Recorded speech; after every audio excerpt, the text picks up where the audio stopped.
একটি ছোট গ্রামে বাস করত নিতাই নামের এক গরিব কৃষক। সে প্রতিদিন অন্যের জমিতে কাজ করে পেট চালাত।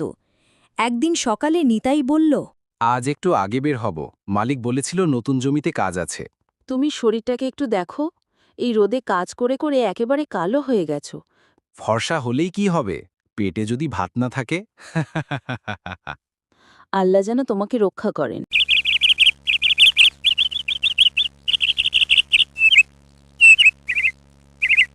নিতাইয়ের হাতে জমিটা তুলে দিয়ে বড় ভুল করেছি।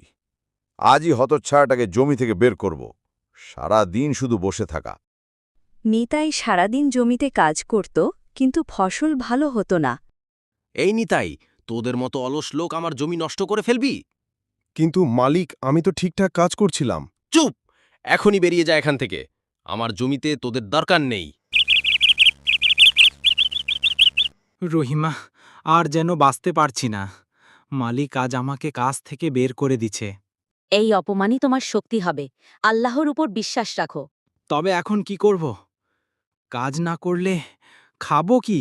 কাল তুমি জঙ্গলে গিয়ে কাঠ কেটে আনবার, সেগুলো বিক্রি করে সংসার চালাবে। শোনো, কোনো কাজ ছোট নয়।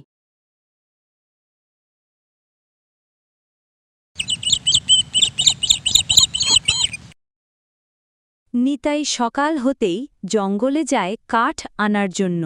তখন সে একটা গাছ দেখতে পায়। এই গাছটা কেমন যেন অদ্ভুত। নিচে কি ফাঁকা? এই রকম গাছ আমি আগে কোথাও দেখিনি। দেখে মনে হচ্ছে ভেতরে অনেক বড় একটা গুহা আছে। নিতাই গুহার ভিতরে গিয়ে দেখে হে আল্লাহ! এত সোনা, গহনা কে রেখে গেছে সব? সে এই গহনাগুলো নিয়ে বাড়িতে যায়। এত দেরি করলে কেন? আমি আর রুমকি তোমার জন্য কত চিন্তা করছি জানো? আর চিন্তা করতে হবে না। দেখো তোমাদের জন্য আজ কি নিয়ে এলাম। হায় আল্লাহ, এটা তো সোনামণি। কোথা পেলে এগুলো? জঙ্গলের ভেতর এক পুরনো গাছের গোড়ার নিচে। সৃষ্টিকর্তা মনে হয় আমাদের দিকে মুখ ফিরিয়ে চাইছে। পরের দিন সকালে গ্রামের লোকেরা বলাবলি করছিল, নিতাইয়ের বাড়ি থেকে যেন সোনার আলো বের হচ্ছে। এতগুলো মণিমুক্তাও কোথা থেকে পেল? শুনেছি নিতাই জঙ্গল থেকে নাকি গুপ্তধন পেয়েছে, তাও আবার গাছের গোড়া থেকে। গুপ্তধনের খবর পেয়ে জমিদার বাবু নিতাইয়ের বাড়িতে আসে। এই নিতাই, তুই বাইরে বেরিয়ে আয়। চোর কোথাকার!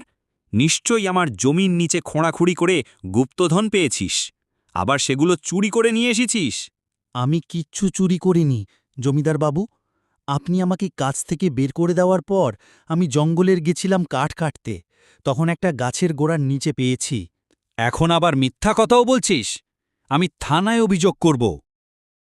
জমিদার বাবু থানায় গিয়ে অভিযোগ করে নিতাই তার জমি থেকে গুপ্তধন পেয়েছে। তখন পুলিশ নিতাইয়ের বাড়িতে আসে এবং সবাইকে জিজ্ঞাসা করার পর জানতে পারে জঙ্গলের গভীরে গাছের গোড়ার নিচ থেকে গুপ্তধনগুলো পেয়েছে। তখন পুলিশ বলল, এই সম্পত্তির ওপর কেউ মালিকানা দাবি করতে আসে নাই। যেহেতু গুপ্তধনগুলো নিতাই পেয়েছে, সেই হিসেবে গুপ্তধনগুলোর মালিকও সেই। কিছুদিন পর তারা বড় একটি বাড়ি করল এবং সুখে শান্তিতে বসবাস করতে লাগল।